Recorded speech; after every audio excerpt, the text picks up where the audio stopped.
रामपुर तिराहा गोलीकांड से जुड़े फर्जी हथियार बरामदगी मामले में 32 साल बाद बड़ा फैसला आया है। मुजफ्फरनगर की विशेष सीबीआई कोर्ट ने तत्कालीन थाना प्रभारी ब्रज किशोर, कांस्टेबल उमेश चंद और अनिल कुमार को दोषी ठहराते हुए 1.5 साल के कठोर कारावास और 21-21 हजार रुपये जुर्माने की सज़ा सुनाई है। यह मामला 1994 के रामपुर तिराहा कांड के बाद का है, जब उत्तराखंड राज्य की मांग को लेकर दिल्ली जा रहे आंदोलनकारियों पर पुलिस ने गोलीबारी और लाठीचार्ज किया था।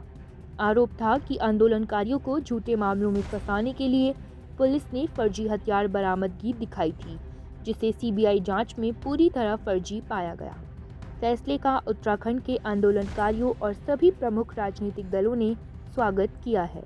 इसे 32 साल की लंबी कानूनी लड़ाई के बाद न्याय की बड़ी जीत और उत्तराखंड आंदोलन के शहीदों को सच्ची श्रद्धांजलि बताया जा रहा है। उत्तराखंड राज्य आंदोलन के इतिहास की सबसे क्रूर और दर्दनाक घटना, जिसे रामपुर तिराहा कांड और मुजफ्फरनगर गोलीकांड भी कहा जाता है, जब जिस तरीके से उस वक्त की सरकार ने शांतिपूर्वक दिल्ली कूच कर रहे हमारे आंदोलनकारी भाई बहनों पर बर्बरता की थी और जिसके लिए न्याय की मांग जो है हम शुरू से कर रहे थे। हमारे 7 आंदोलनकारी भाई इसमें जो है शहीद हुए थे।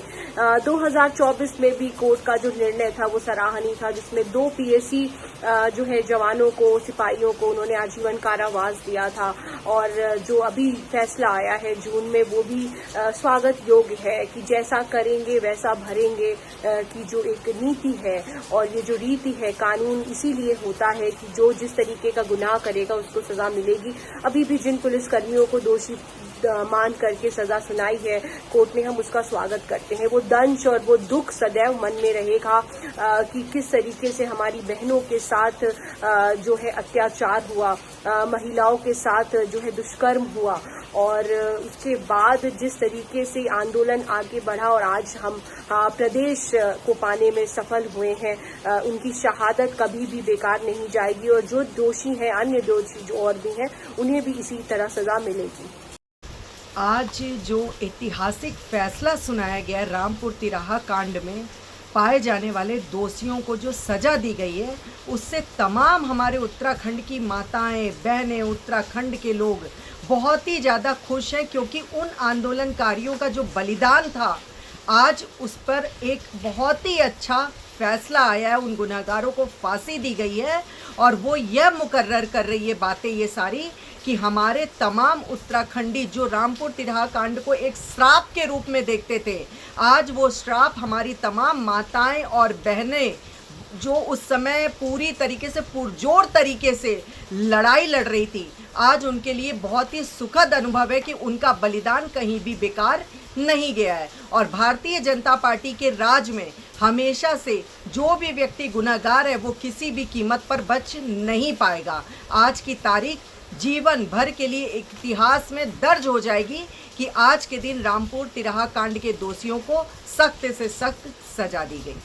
राज्य अनुकारी मंच की तरफ से ये फैसले का स्वागत करता हूं और मैं ही क्या, पूरे तमाम प्रदेशवासी और उत्तराखंड राज्य अनुकारी इस फैसले का स्वागत करते हैं। उत्तराखंड राज्य अनुकारी तमाम 1994 से लेकर जब पृथक उत्तराखंड की राज्य की लड़ाई को लेकर जिस प्रकार से त्याग, तपस्या और बलिदान से इस राज्य बना था और लगातार हम लोग मांग कर रहे थे कि न्याय यात्रा हमने निकाली, हमने काला दिवस मनाया, तमाम प्रतिवर्ष हम श्रद्धांजलि देते हैं उन शहीदों को। और जिस प्रकार से हमारे पूर्व उप महाधिवक्ता